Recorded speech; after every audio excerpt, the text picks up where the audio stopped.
Vamos compartilhar a palavra do Senhor. Podem abrir as suas Bíblias no Evangelho de Lucas.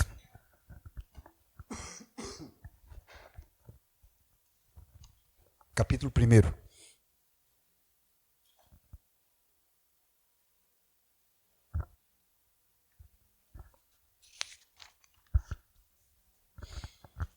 Lucas capítulo 1, versículo 26.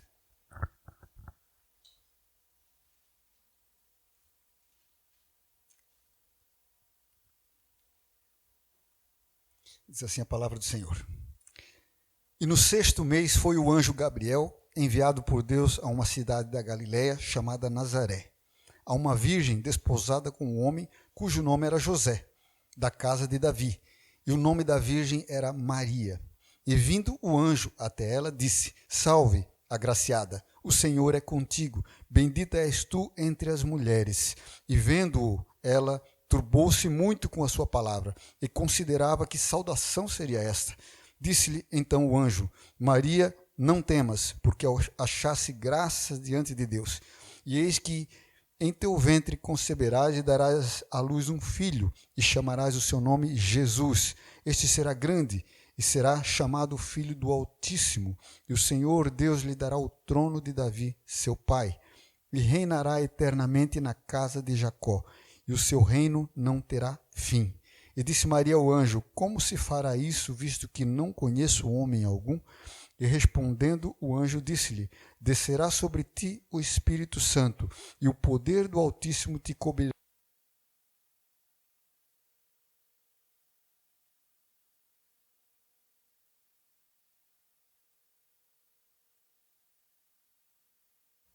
Amém. Louvamos ao Senhor por sua santa palavra. Obrigado, Pai querido. Vem nessa noite, querido Espírito Santo, abrir o nosso coração e nosso entendimento para receber aquilo que o Senhor tem por meio da sua santa palavra, para que ela se torne vida, Senhor, em nossas vidas, para que o Senhor seja glorificado, em nome de Jesus. Amém. Irmãos, hoje nós cantamos, e louvamos ao Senhor pela sua visitação. O Deus conosco, o Emmanuel.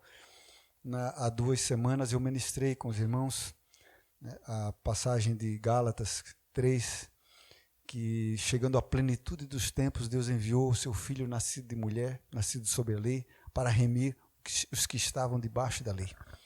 A plenitude dos tempos foi uma conjunta de circunstâncias que Deus conduziu na história da humanidade para aquele momento específico, Deus cumprir a sua promessa que já estava realizada, que já tinha sido decretada desde a eternidade, a vinda do Cordeiro de Deus.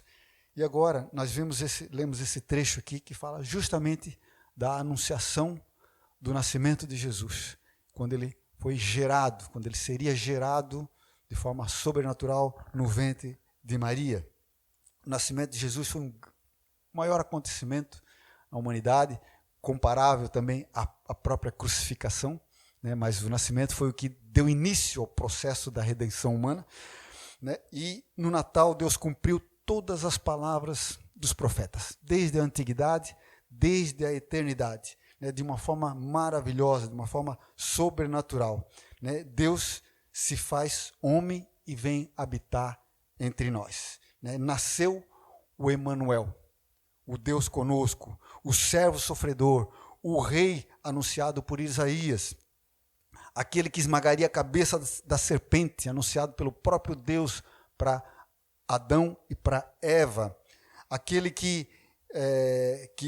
de que Moisés falou, que Deus levantaria um profeta semelhante a ele, e que a ele o povo deveria ouvir, o profeta como Moisés, o descendente que governaria eternamente sobre o trono de Davi, sobre a nação de Israel, também profetizado pelo próprio Davi, o filho do homem que governaria todas as nações, anunciado ao profeta Daniel, e muitas outras profecias.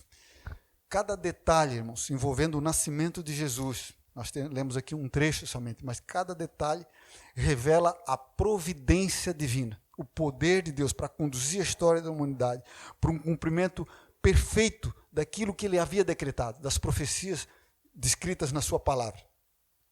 Então, Né? Todas as promessas se cumpriam, aquele Natal cumpria todas as promessas de Deus relativa a essa vinda do Senhor Jesus. Qual foi, né, nossa pergunta, para onde eu quero conduzir, né, a nossa ministração dessa noite? Qual foi a participação humana nesses acontecimentos? De que forma os homens participaram nesse acontecimento? E, mais ainda, qual foi a reação da humanidade? Qual foi a reação dos religiosos, da família mesmo, Maria, José e seus familiares? Qual foi a reação dos poderosos, dos governantes da época, né, do povo de Israel, principalmente, de uma forma geral? Qual foi a reação dele com relação a essa data, ao nascimento do Salvador, a vinda do Salvador? É verdade que alguns receberam com muita alegria, né, a vinda do Salvador. Nós vemos aqui um trecho somente, mas em outras passagens também de Mateus, nós vemos a alegria até nos céus, dos anjos, né? Mas em contrapartida, né, alguns com alegrias, outros, né, de outra forma, alguns com desconfiança, alguns rejeitaram, alguns perseguiram o Salvador. Então, todo tipo de reação. Mas, independente do que aconteceu naquele Natal, Jesus ainda hoje é celebrado. Estamos nós aqui falando justamente disso. O Ocidente praticamente celebrando, mesmo que muitos sem entendimento, celebrando este acontecimento. Mas da mesma forma que ele é muito celebrado, né, ele continua sendo contraditado ao longo dos tempos, por todas as gerações. E é interessante que quando Jesus foi apresentado no templo, Simeão, aquele idoso, ele fez uma profecia, né, e ele falou para Maria, e ele disse, olha, ele é colocado, ele é posto como para queda e elevação de muitos em Israel. Ou seja, alguns vão cair por causa do nome dele e alguns vão ser elevados por causa do nome dele. E, além disso, ele disse, olha, ele é posto para queda e para elevação, mas também como um sinal que é contraditado. Por isso que até hoje, Jesus é um sinal para a humanidade e que é contraditado. Né? Ele é, ainda hoje, perseguido. Mas por que ele é perseguido, irmãos? Somente por um motivo. Porque ele está vivo. Por isso Jesus é perseguido. Amém? Então, Jesus está vivo, irmãos. E ele vivo, irmãos, o cristianismo, vivo mesmo, ele incomoda e ele atrapalha os planos egoístas de muitos homens, da humanidade de uma forma geral.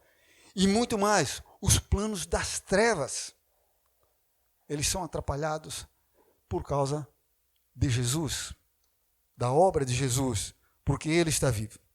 Então, amados, os relatos bíblicos sobre o nascimento de Jesus, eles estão registrados somente no Evangelho de Lucas, lemos um trecho aqui, e no Evangelho de Mateus.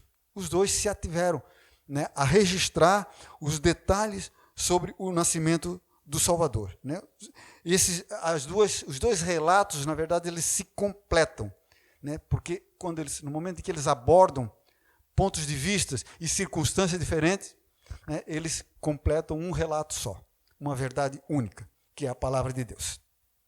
E lendo esse trecho aqui, nós começamos falando do sexto mês, né? No sexto mês, o anjo Gabriel. O sexto mês aqui, ele está se referindo, né, uma referência ao sexto mês de gestação de Isabel, que é prima de Maria. Ela, também já idosa, por providência divina, por um milagre, ela estava gerando um filho, João Batista, e ela estava no sexto mês da sua gestação. Ela morava numa região e Maria em outra região. Ela morava nas montanhas de Judá e Maria em Nazaré da Galiléia. Isso dava uns 150 quilômetros de distância, com estradas bem íngremes, morros e tudo mais. Então, não eram os 150 quilômetros de asfalto que nós temos hoje, né? Então, esse sexto mês se referia justamente a isso. E em Nazaré, então, uma pequena aldeia, na Baixa Galiléia. A região de Canaã, existiam províncias ali. A província da Judéia, províncias romanas da Judéia, a de Samaria e a da Galiléia mais ao norte. Né? Ao sul da Galiléia, na Baixa Galiléia, existia ali a Cafarnaum, Naum, e Nazaré, que era uma vila, né, uma cidade pequena, uma pequena cidade na região de Nazaré.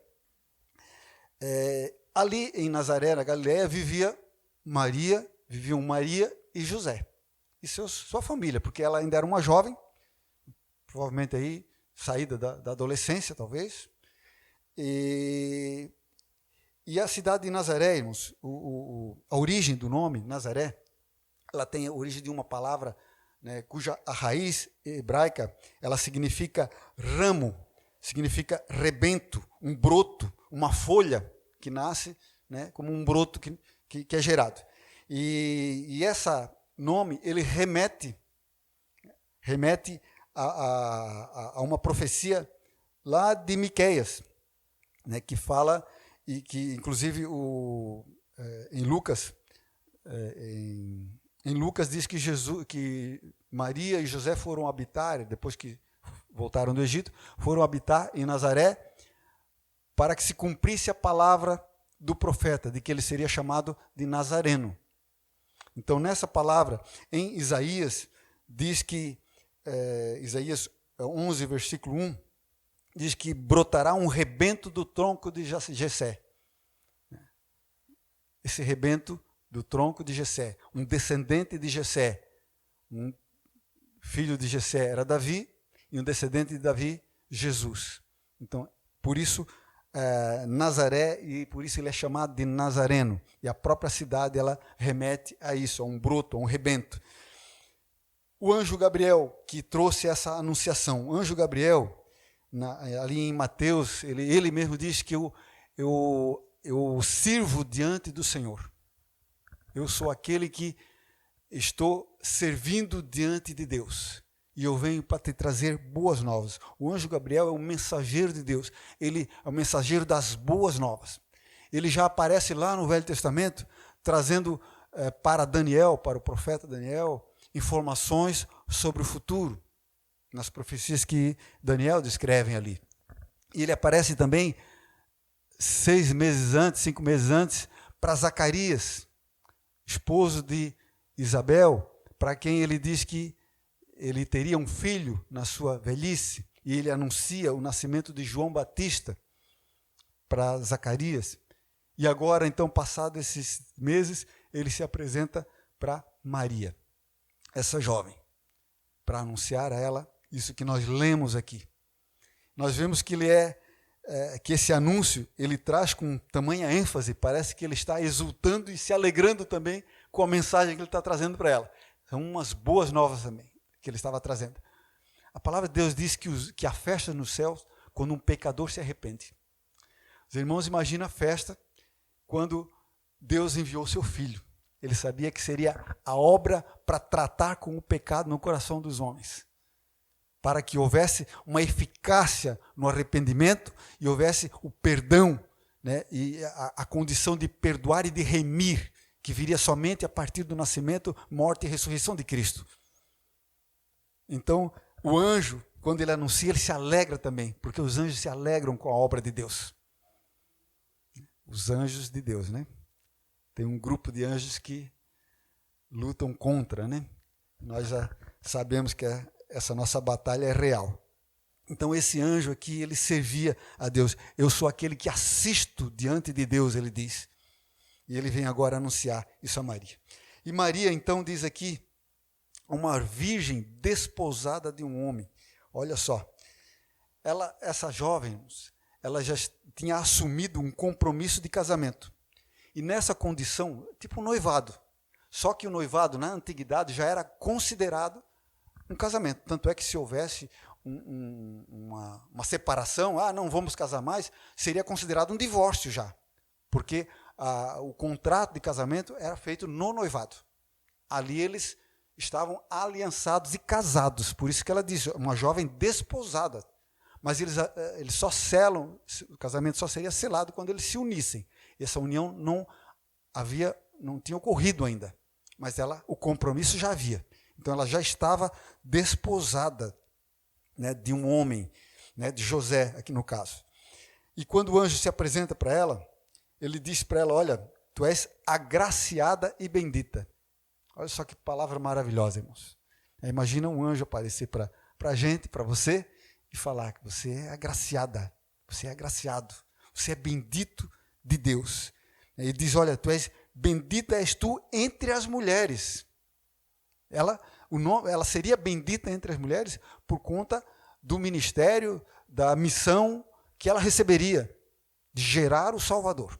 Isso seria único na história humana. A única pessoa que teve, né, essa honra, esse privilégio. Uma mulher, como todas as outras, sim, mas que recebeu essa graça de Deus. E aí ele diz para ela, olha, tu não temas. Ela ficou meio assustada. Puxa, que saudação que é essa? Que é isso? Não temas. Achasse graça diante de Deus. Que maravilhoso. Ela achou graça diante de Deus. Você pode se colocar no lugar dela, irmão. Porque se você recebeu a salvação por meio de Jesus Cristo, você achou graça diante de Deus. Noé foi aquele homem naquela geração que havia achado graça. Toda a geração estava corrompida, destinada à morte pelo dilúvio, mas Noé achou graça diante de Deus e foi poupado. Você achou graça diante de Deus e por isso é poupado da ira que virá, da ira de Deus. E Maria achou graça diante de Deus.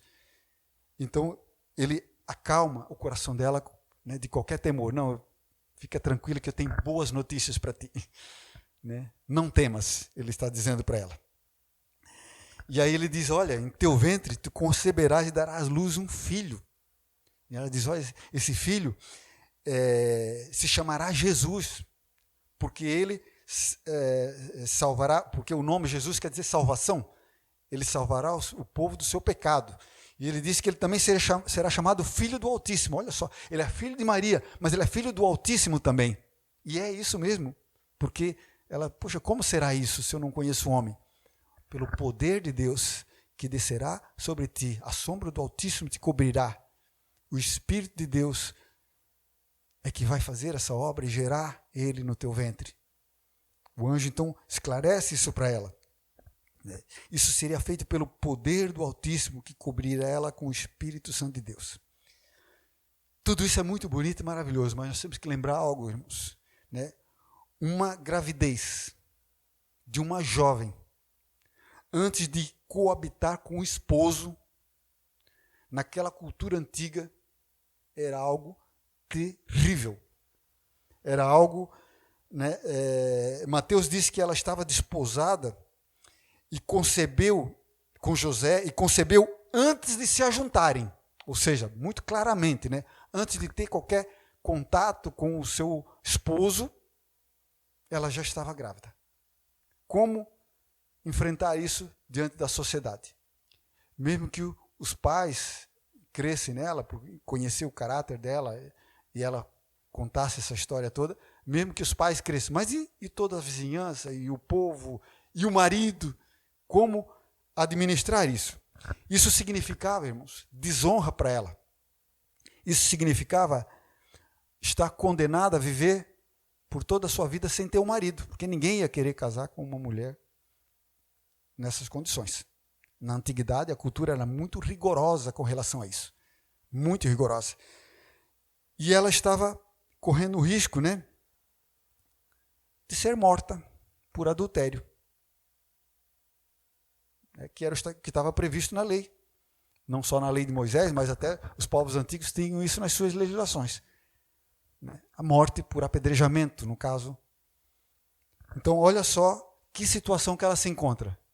Aceito essa proposta e passo por tudo isso, mesmo que eu não morra, eu vou passar por uma desonra. Onde é que vai ficar o meu nome?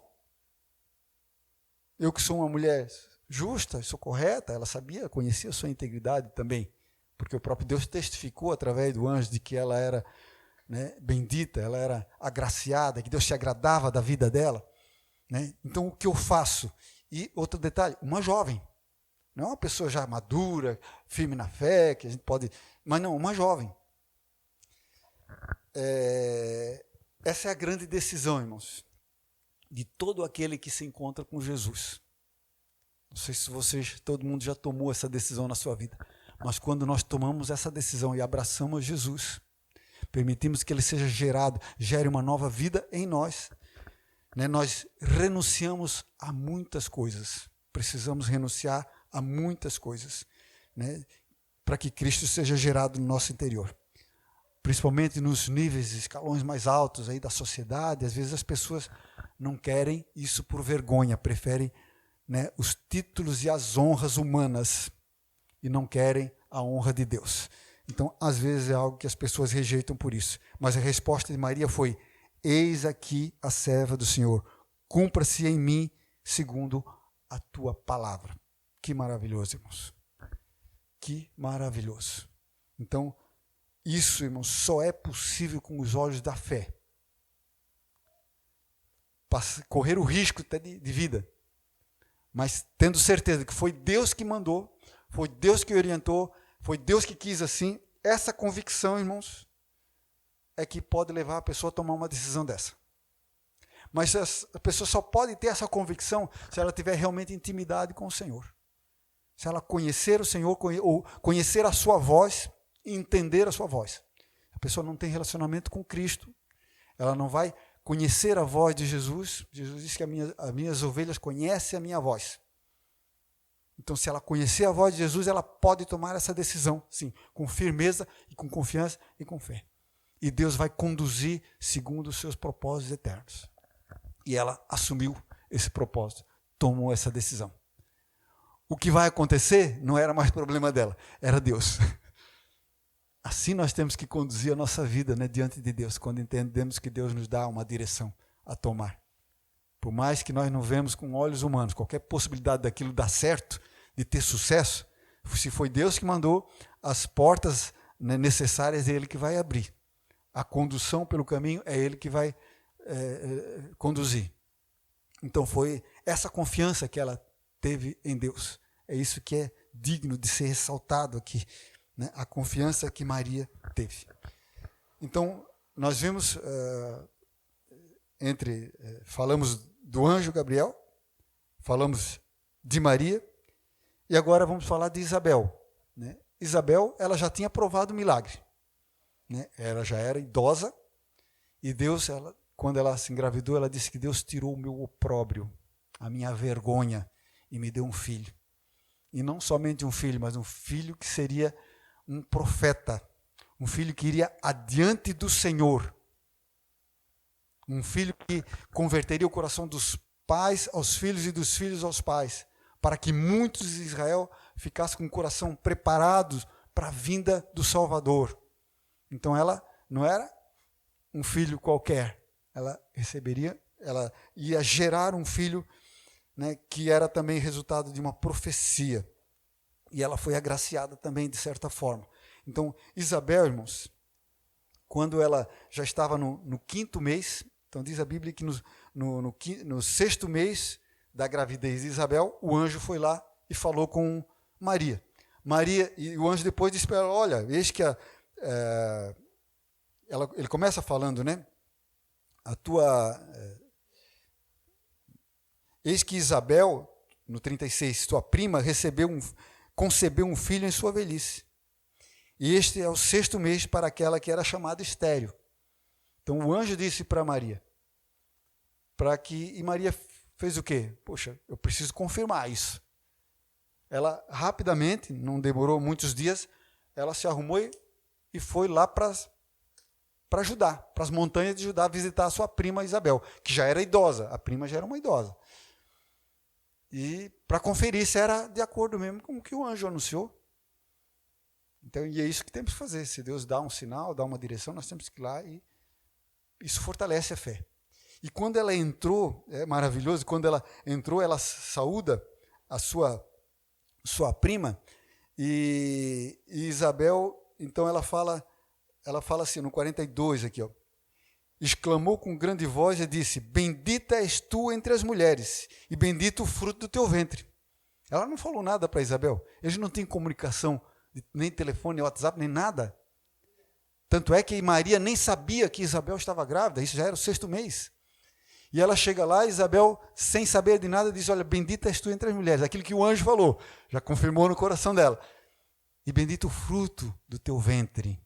Então ela Maria estava com um mês de gravidez. Não aparecia nada. Bendito o fruto do teu ventre. E olha só que maravilhoso, o que mais que ela falou. 43. De onde me provém isto a mim, que venha visitar-me a mãe do meu Senhor? Olha só. Ela sabia que aquele que estava sendo gerado era o seu Senhor. Só pelo Espírito de Deus, irmãos. E ela diz mais. Pois eis que ao chegar aos meus ouvidos a voz da tua saudação, a criancinha saltou de alegria no meu ventre. João Batista, que estava no ventre dela. E aí no 45 ela completa, bem-aventurada a que creu, pois hão de se cumprir as coisas que da parte do Senhor lhe foram ditas. Aí ela diz assim, olha, bem-aventurada é você, Maria, porque você creu. Você é bem-aventurada porque você creu naquilo que o anjo te falou. Porque essas coisas vão se cumprir. Que maravilhoso, irmãos. Que sobrenatural. Imagina, né? A situação, a glória de Deus, o coração dessas duas mulheres, né? Deus ali conduzindo tudo de forma milimétrica, cada detalhe, trabalhando para que aquele momento fosse chegado. Isso é glorioso, irmãos. A mulher de Deus, né? Então, olha só, aquele que carrega Cristo, irmãos, Maria carregava Cristo, né? Aquele que carrega Cristo, ele é reconhecido. Aquele que carrega Cristo em sua vida, numa nova vida gerada pelo Espírito, é reconhecido. Seja por outro crente, seja pelo mundo. Deve ser reconhecido. Isso é sobrenatural também. E o quarto personagem, né, como que ele recebeu essa notícia, né? O versículo 27 diz que ela estava desposada de José, da casa de Davi. Olha só, José era um homem que era descendente de Davi.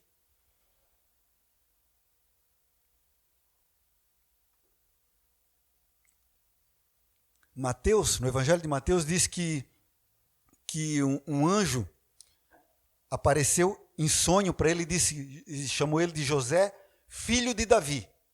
Então ele era descendente de Davi, José. E o mesmo Mateus também diz, aqui em Lucas ele não fala a respeito de José, só cita o nome dele. Mas lá em Mateus, capítulo 1, 19, diz, ele sendo justo, em Mateus, deixa eu ler ali, 1, 19. Ora, o nascimento de Jesus Cristo foi assim, estando Maria, sua mãe, desposada com José, antes de se ajuntarem, achou-se ter concebido do Espírito Santo. Então José, seu marido, sendo justo e a não queria infamar, intentou deixá-la secretamente. Olha só, José, a Bíblia testifica de que ele era um homem justo, um homem íntegro, um homem correto, um homem de Deus. E quando ele soube da gravidez, imediatamente ele pensou, é adultério. E mesmo pensando que era um adultério, consciente de que era um adultério, o que é que ele faz? Eu vou fugir, porque assim as pessoas pensam que o filho é meu, e eles não vão matá-la, não vão apedrejar ela por isso. E eu saio por culpado. E ela sai por inocente.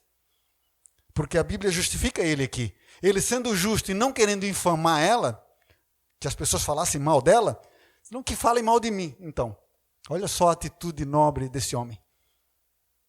Um homem de Deus, né? Foi um casal escolhido por Deus, né? Pronto para criar uma criança que seria o Salvador. Então, ele intentou isso, e diz a Bíblia que ele pensando nisso, eis que em sonho lhe apareceu um anjo. Aí um anjo apareceu para ele. Possivelmente Gabriel também, né? Apareceu no sonho, estava ele ali.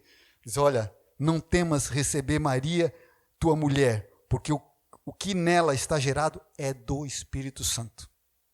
E ele imediatamente, irmãos, e ainda disse mais, disse que o nome dele seria Jesus, porque ele salvaria o seu povo dos seus pecados. E tudo isso aconteceu para que se cumprisse a profecia do Emanuel, Deus conosco. E logo que ele despertou do sono, ele fez como o anjo do Senhor lhe orientou. E ele a recebeu como mulher. Ele se torna, assim, o pai adotivo de Jesus. legalmente o pai de Jesus. Ele não gerou Jesus, mas ele é legalmente o pai de Jesus. E Jesus, então, ele é descendente de Davi, ele é do tronco de Davi, não somente por José, mas Maria também era da família de Davi. Então, para tirar qualquer dúvida com relação à genealogia de Jesus, né, ele é filho de Davi. Mas mesmo que fosse só por adoção, isso já seria considerado, porque a adoção, ela é legalmente, ela é idêntica àquele que gera. Então esse é o homem José, que seria o pai do nosso Senhor. Um outro personagem que aparece nos relatos, né, da história, também ali em Lucas, está em Lucas capítulo 2, versículo 1. E aconteceu naqueles dias que saiu um decreto da parte de César Augusto para que todo o mundo se alistasse. E versículo 3, e todos iam alistar-se, cada um à sua própria cidade. E subiu também José da Galileia, da cidade de Nazaré, à Judeia, a cidade de Davi, chamada Belém, porque era da casa e família de Davi.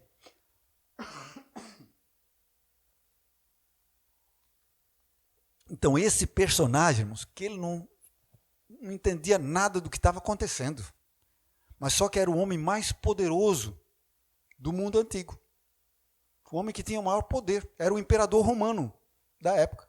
Ele foi o primeiro imperador romano do império, depois que acabou a República Romana, né? Ele governou do ano 27 a.C. até o ano 14 depois de Cristo. Depois veio Tibério, que foi quem governava quando Jesus foi crucificado, Tibério César. Então esse homem, irmão, ele estava totalmente alheio e era totalmente ignorante com relação aos planos de Deus. Ele não conhecia Deus, não temia Deus. Mas isso não impede de Deus usar essas pessoas, esses homens poderosos. Lá em Provérbios diz que o coração do rei está na mão do Senhor, e o Senhor inclina como quer. Então isso é importante nós ter no nosso coração, irmãos.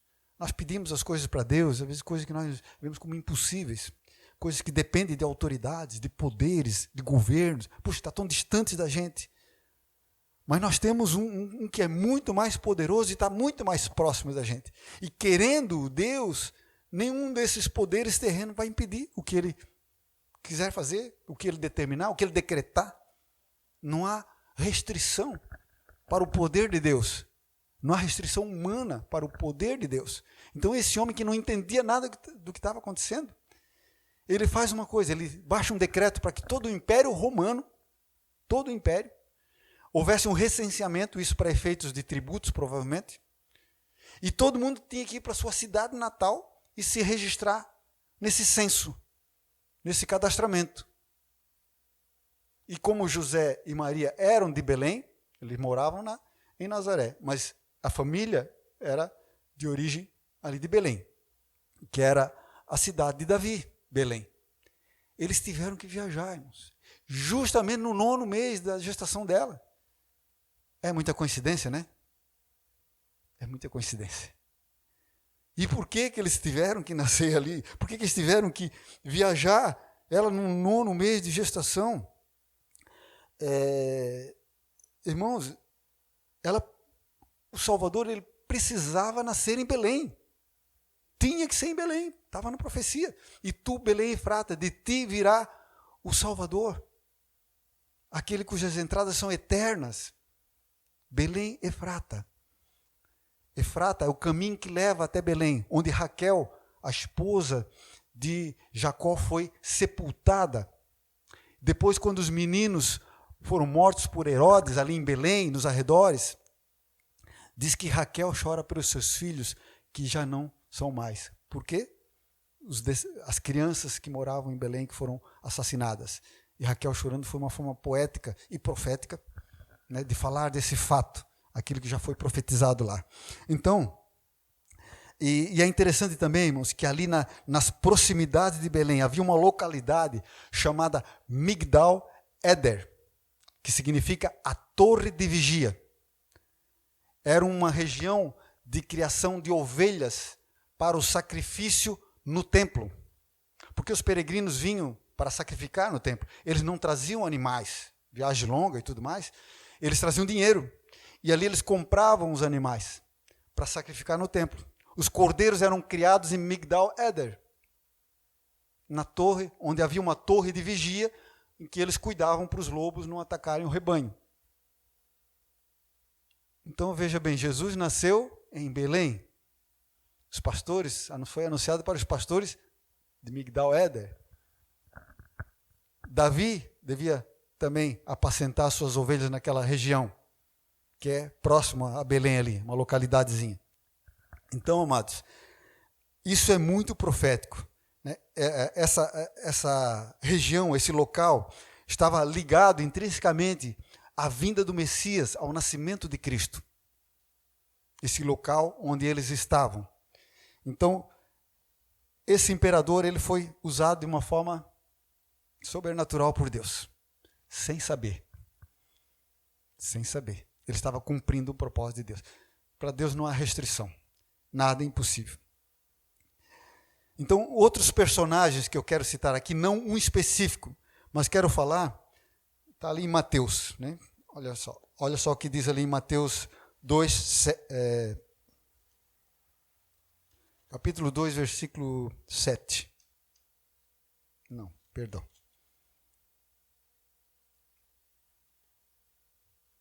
Não é Mateus, é Lucas, capítulo 2, versículo 7. E deu à luz a seu filho primogênito. Olha só, Jesus foi o primogênito de Maria, foi o primeiro dos filhos de Maria. Depois ela teve outros filhos, né? José, Judas, Tiago e filhas. No mínimo 2 ela teve. A Maria teve. Então ele foi o primogênito, ele foi o primeiro. E deu à luz o seu filho primogênito, envolvendo-o em panos, deitou-o numa manjedoura, porque não havia lugar para eles na estalagem.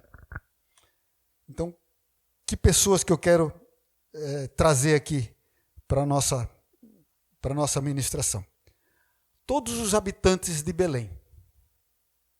A cidade devia estar lotada, porque muitas pessoas tinham ido para lá por causa do recenseamento. Diz aqui que não havia lugar para eles na estalagem. Estava lotado. Um homem com a sua esposa grávida do 9º mês e não havia ninguém para receber na sua casa. Não havia hospitalidade das pessoas, que era algo sagrado no mundo antigo, naqueles tempos. A própria estalagem não havia. Lá, quem cuidou lá, o estalajadeiro lá, ele deixou que ela dormisse, que essa criança fosse, que esse casal permanecesse numa estrebaria. E ela foi colocada na manjedoura, que é onde os animais se alimentavam, um coxo para os animais se alimentarem. As pessoas em Belém estavam muito ocupadas com muitas coisas e não se aperceberam de perder de ter o privilégio de receber na sua casa José, Maria, e ali ser gerado o Filho de Deus. Irmão, imagina você receber esse casal para nascer ali na sua casa, Jesus. Quem se voluntaria né, para recebê-los? Qualquer um de nós, né? Mas lá ninguém quis se preocupar. Quando Paulo fala sobre a hospitalidade, que nós devemos exercer a hospitalidade, ele diz que muitos receberam anjos sem saber. Ló recebeu anjos, não sabia que eram anjos, depois ele soube. Então, a hospitalidade. Então, amados, o povo de Belém, né, a população de Belém, os habitantes de Belém, eles estavam alheios ao que Deus estava fazendo. E isso é muito triste. Isso é muito triste. E a igreja do Senhor, que é o povo de Belém, ela deve estar atenta ao que Deus está fazendo, está operando. Nós fomos chamados para ser cooperadores de Deus. É claro que tudo isso também estava dentro do que Deus havia falado e profetizado. Jesus não nasceu em palácios. Jesus não nasceu em casas de nobres, entre reis.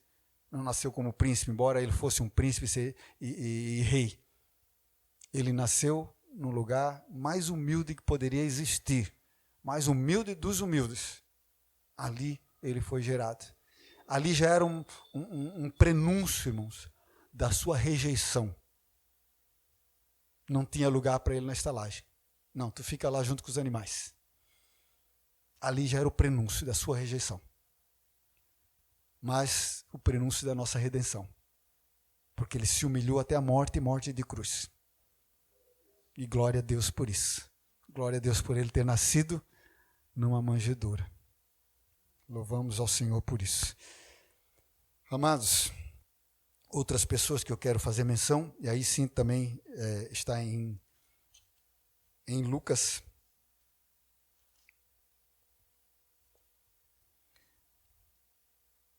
Lucas capítulo 2, versículo 8. Ora, havia naquela mesma comarca, pastores que estavam no campo e guardavam durante as vigílias da noite o seu rebanho.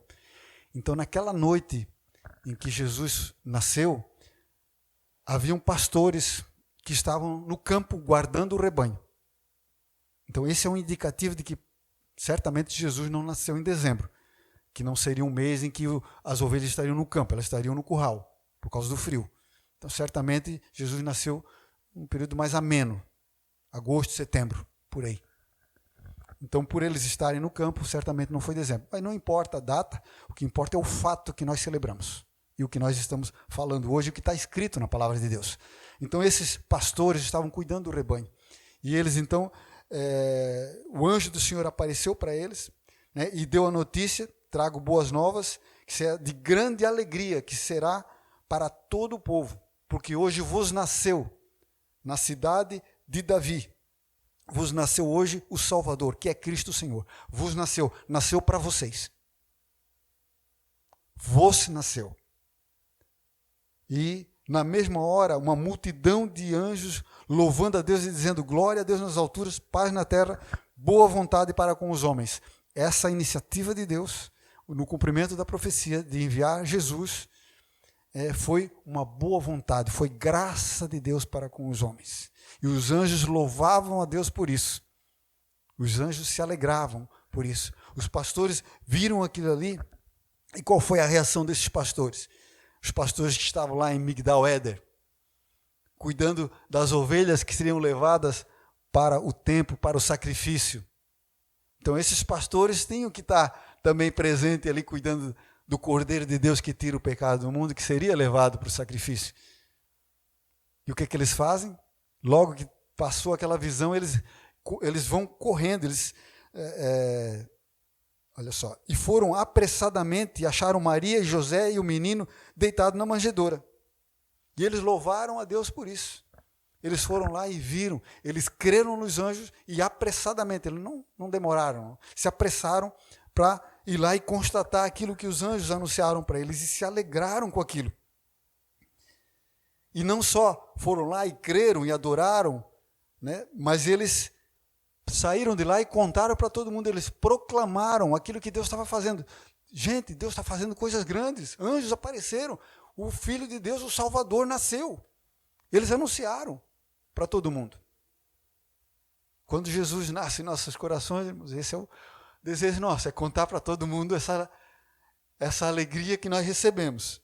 Né? Assim, esses pastores procederam. A Bíblia fala também em Lucas, que depois de 40 dias, irmãos, então Jesus ele ficou lá naquela manjedoura alguns dias somente. Depois de 40 dias, ele ainda estava na região de Belém, e ele é levado para Jerusalém para cumprir o ritual de apresentação do primogênito no templo e para oferecer sacrifícios com relação a essa apresentação. E aí, quando ele estava entrando no templo, aparece lá, por acaso, ou não por acaso, né? De forma providencial, Simeão. Diz a Bíblia que ele era um homem justo e temente a Deus, e esperava a consolação de Israel, e o Espírito Santo estava sobre ele, e foi revelado pelo Espírito Santo que ele não morreria antes de ver o Cristo do Senhor. Olha só, irmãos. O Espírito Santo tinha prometido para ele. porque ele era um homem que temia Deus, que tinha comunhão com Deus, que amava Deus e desejava e ansiava pela consolação de Israel, pela salvação, pela vinda do Salvador. Ele disse, não, de tanto ele pedir, não, tu vais ver o Salvador. E ele já estava na sua velhice, irmão, e ele não perdeu a esperança. E Deus permite, né, esse encontro, não por acaso, mas por providência de Deus. Um detalhezinho só, provido por Deus. E ele, quando vê aquela criança, ninguém falou nada para ele, irmãos, mas ele olhou a criança ali, é ele, tomou ele nos braços. Ele não foi ele que apresentou ali para o Senhor, possivelmente, porque ali naquele momento, pelo que se entende aqui, foi um encontro mesmo que eles tiveram. Ele toma essa criança no colo e diz, Senhor, agora pode despedir o teu servo em paz, porque os meus olhos viram a tua salvação. Oh, Jesus, glória a Deus. É maravilhoso as palavras que ele traz aqui, irmãos. E que maravilhoso. Olha só o sonho, a esperança de vida desse homem. A esperança de vida dele era encontrar o Salvador. Encontrei o Salvador, pode me levar agora, Senhor. Será que essa não deve ser a esperança de vida da humanidade, irmãos? Essa é a sua esperança de vida? Nós já encontramos o Salvador, irmãos. Nós temos trabalho para fazer, sim. Mas nós estamos prontos. Estamos? Devemos estar prontos. Senhor, meus olhos já viram a tua salvação. Me usa agora para a tua obra, para o reino de Deus, e quando tu quiser, tu me leva, Senhor, porque eu já estou pronto. Essa era a esperança desse homem. Um homem, e ele olha para Maria e fala para ela, olha, esse vai ser posto para a queda e elevação de muitos, será um sinal que será contraditado. E uma espada transpassará também a tua própria alma, uma profecia para ela com relação à crucificação do Senhor, que ela iria presenciar. É um homem que realmente o Espírito Santo estava sobre ele. Um homem que tinha comunhão com Deus. E que se alegrou. E não só ele se alegrou, fala também de Ana, uma mulher profetisa, no versículo 36 ali, ó, ela, filha de Fanuel, da tribo de Assé, idade avançada também, viveu 7 anos, ficou viúva, com o marido ficou viúva, e ela já tinha mais de 80 anos, e 84 anos, e não se afastava do templo, servindo a Deus em jejum e oração, de dia e de noite. A gente quer servir a Deus, irmãos. Todo mundo deseja ser útil nas mãos de Deus, para o reino de Deus. Ela era útil a Deus. De que forma? Ela servia a Deus com oração e com jejum. Então, o primeiro chamado para nós servirmos a Deus, irmãos, é estar na presença de Deus, orando e jejuando, buscando a face de Deus. O que nós vamos fazer, o trabalho nosso, é consequência dessa nossa comunhão com Deus. Ela tinha tanta comunhão com Deus que Deus também permitiu ela contemplar esse momento ali, de ver o Salvador. E ela dava graças a Deus por causa da redenção de Jerusalém que ela estava vendo ali diante dos seus olhos. Glória a Deus. Outras pessoas que também nós queremos falar aqui, são dos magos que vieram do Oriente. Capítulo 2 de Mateus. Aí não foi Lucas que falou sobre eles, mas Mateus falou sobre eles. Mateus falou sobre os magos, Lucas falou sobre os pastores. Né? Diz que, e tendo nascido Jesus em Belém da Judéia, no tempo do rei Herodes, eis que uns magos vieram do Oriente a Jerusalém, dizendo, onde está aquele que é nascido rei dos judeus? Porque vimos a sua estrela no Oriente e viemos adorá-los. Esses magos, irmãos, eles eram da região de Babilônia, lá do Oriente, né, da Assíria, principalmente Babilônia. Esses magos eram sábios, eram astrônomos da época, eram homens estudiosos e sábios, eram conselheiros dos reis, e certamente eles eram nobres, né, se nós considerarmos os presentes que eles trouxeram. Diz a Bíblia que eles abriram os seus tesouros e deram presentes a Jesus, né, ouro, incenso e mirra, que eram coisas caras, deram a Jesus. A quantidade não se sabe, né, por serem 3 presentes, eles, né, se diz que eram 3 os sábios, 3 os magos, mas não se sabe exatamente quantos eram. É possível que sejam somente 3 também, não sei se tinha mais uma caravana com eles. Mas enfim, esses homens eram esses sábios que eram homens, de certa forma, eram sensíveis à divindade. Possivelmente, né, eles eram supersticiosos, porque não conheciam a fé judaica, que é a fé no Deus único, no Deus verdadeiro, mas eles talvez tivessem algum contato, né, com os escritos antigos de Daniel e do povo de Israel que habitou na Babilônia por algum tempo, no cativeiro. Possivelmente Daniel, que falou a respeito da vinda de Jesus, dos tempos em que Jesus iria nascer e que poderiam ser identificados de alguma forma por esses escritos. Mas muito mais que isso, eles identificaram, né, através de uma estrela, um astro, que eles identificaram como sendo o nascimento de um novo rei. Mas isso também foi sobrenatural, porque essa estrela seguiu eles. Aliás, eles seguiram a estrela e a estrela parou em cima da casa onde estava Jesus. E eles se alegraram porque chegaram. Então, foi algo de Deus, que Deus os conduziu para lá. Mas por que Deus conduziria esses estrangeiros para virem a Belém de tão distante? Deus tinha alguns propósitos que nós podemos identificar. O primeiro deles, né, esses sábios, né, eles representavam os gentios, nós, que seriam alcançados pelo ministério e pela obra de Jesus. Então, os gentios, mesmo que fossem alcançados depois, eles já estavam presentes ali no nascimento de Jesus, faziam parte, já tinham a sua porção ali, representados por esses homens de longe, mas que sensíveis ao chamado de Deus. Então, eles representavam nós todos, esses gentios. E também eles trouxeram algo que foi precioso. José e Maria eram pessoas humildes e pobres. Eles eram pobres. Eles precisaram depois fugir para o Egito e ficaram 4 anos no Egito. De que forma que eles se mantiveram lá? Com o que eles receberam de presente desses homens aqui. Deus estava provendo para as necessidades que eles nem sabiam que iam ter. Mas Deus já estava provendo. Vejam como é que é a providência divina sobre os seus. Como a nossa vida pode ser, sim, colocada na mão do Senhor. E o Senhor cuida de nós. Nós vemos na sequência, né, outro homem, que também está dentro desse contexto, já lemos aqui, capítulo 2, versículo 3. E o rei Herodes, isso de Mateus, e o rei Herodes, ouvindo isto, perturbou-se, e toda Jerusalém. Herodes, irmãos, ele era da nação de Edom, ele era um edomita, que sempre foram opositores a Israel, inimigos de Israel. Edom foi o filho mais velho de Jacó, era Esaú e de Isaac, era Esaú e Jacó. Esaú que, por causa de certas circunstâncias lá, foi chamado de Edom. Então, Herodes era descendente de Edom. E para ser aceito entre os judeus, ele casou-se com uma princesa, Maiana, uma princesa descendente de uma linhagem nobre dos judeus, dos asmoneus.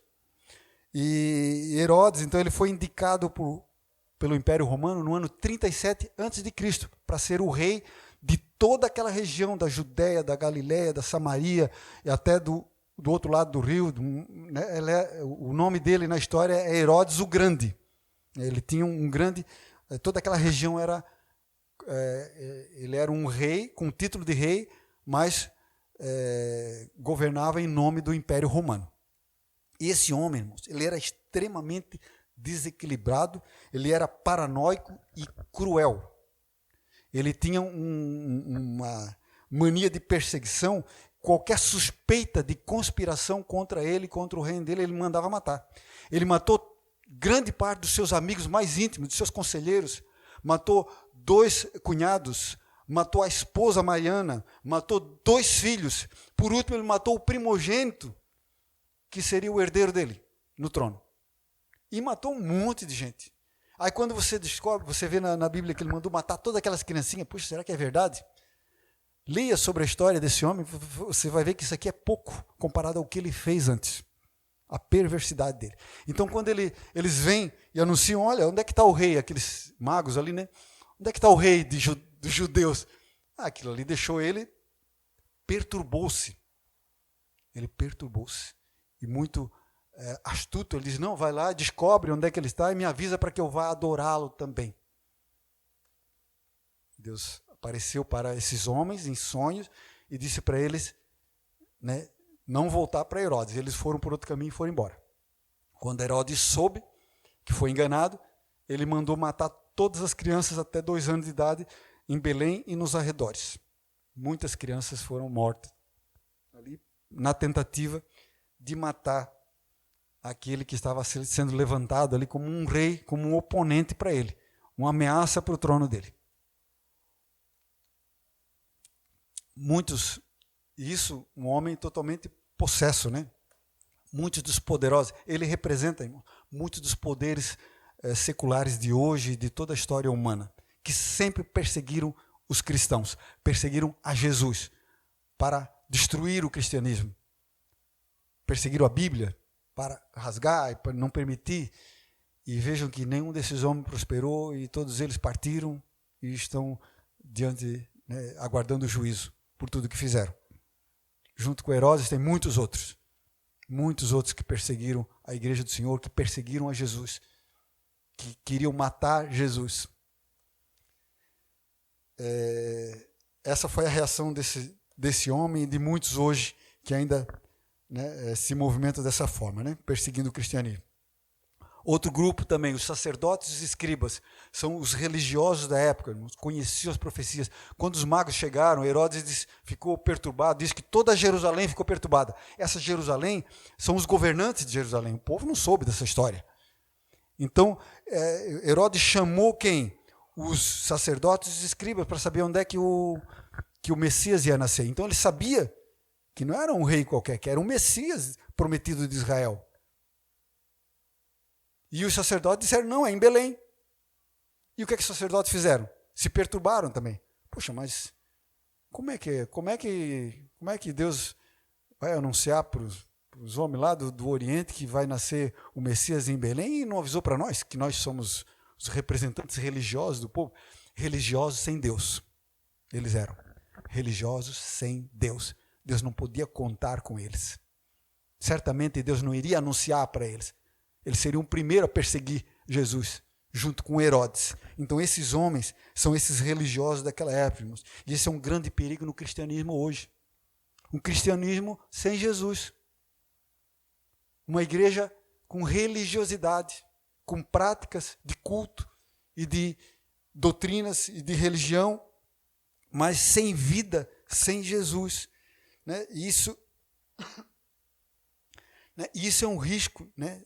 Apenas nominal. Nós precisamos sempre de renovação espiritual, irmãos, diária. Nós precisamos da misericórdia de Deus sobre nossa vida diariamente. E por isso nós precisamos nos humilhar diariamente, de clamar pelo perdão de Deus, de ter lugar de arrependimento constantemente, para que sejamos renovados espiritualmente e não entrarmos numa sequidão de vida, numa institucionalidade, numa religiosidade, em práticas que não têm vida em si mesmo e que não geram vida também para os outros. Então, esse coração humilde e arrependido, para que Cristo possa ser gerado, possa crescer. Assim como a Bíblia diz que o menino crescia em graça e conhecimento, né? Jesus crescia em graça e conhecimento. João Batista também crescia em graça e conhecimento. Então, Jesus tem que crescer em nós, e nós crescermos em Jesus, em graça e conhecimento. Então, amados, já encerrando aqui a palavra que nós tínhamos para ministrar nessa noite, né, qual é a reação, né, que nós podemos apresentar, que nós temos que apresentar ao nascimento de Cristo, né? Não tem qualquer importância, irmãos, né? O nascimento de Cristo, ele não tem qualquer valor, não tem qualquer importância real, né? Se ele for meramente um fato histórico, um fato cultural, um fato até religioso, né? A importância do Natal, ela não está na comprovação histórica desses fatos, que nós cremos que foi assim. Nós cremos que foi assim. Mas a importância não está nessa comprovação histórica, né? Embora aconteceu dessa forma. Mas a importância está em que Cristo continua sendo gerado. Geração após geração, Jesus continua nascendo nos corações quebrantados e arrependidos. E Jesus continua crescendo e habitando no seu coração, desde que ele esteja também quebrantado e arrependido. Permaneça dessa forma, né? O coração daquele que recebe o Salvador e anda numa vida de adoração a Deus.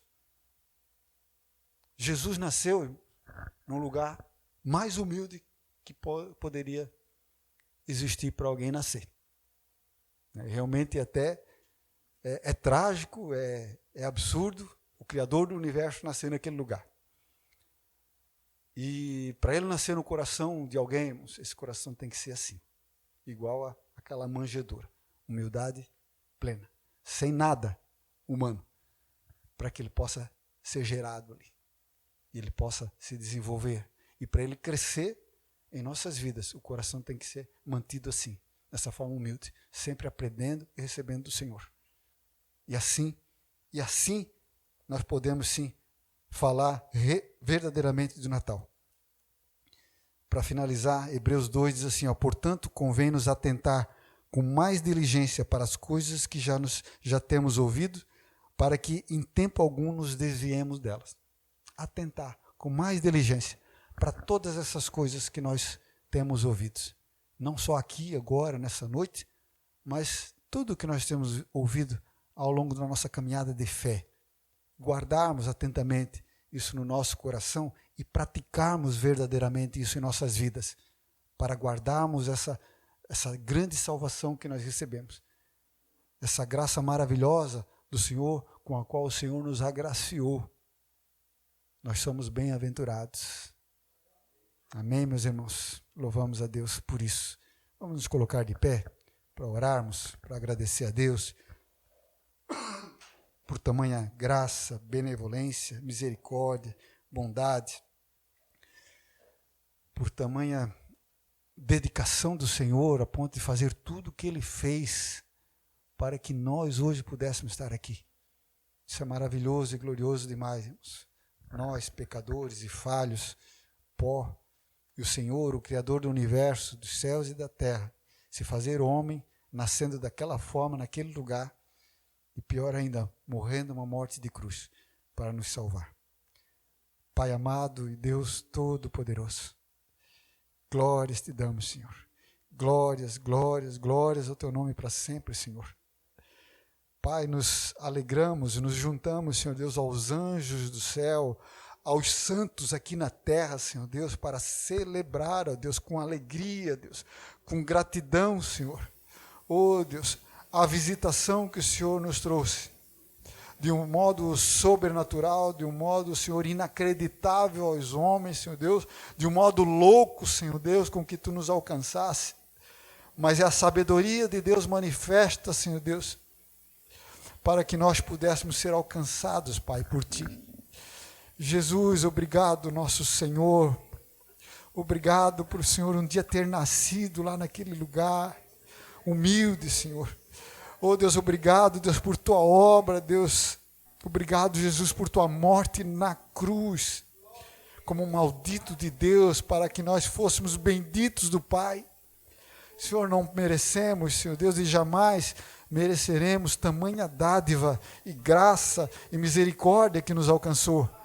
Mas, Senhor, reconhecemos que é obra Tua e Te damos toda a glória, toda a honra, todo o poder, toda a majestade, e queremos ter uma vida de adoração a Ti, de louvor ao Teu nome, Deus, para fazer a Tua vontade, Senhor, perfeitamente, Senhor, e declarar, Senhor Deus, ao mundo e às pessoas essa grande salvação que nos alcançou, Senhor Deus, de uma forma tão poderosa.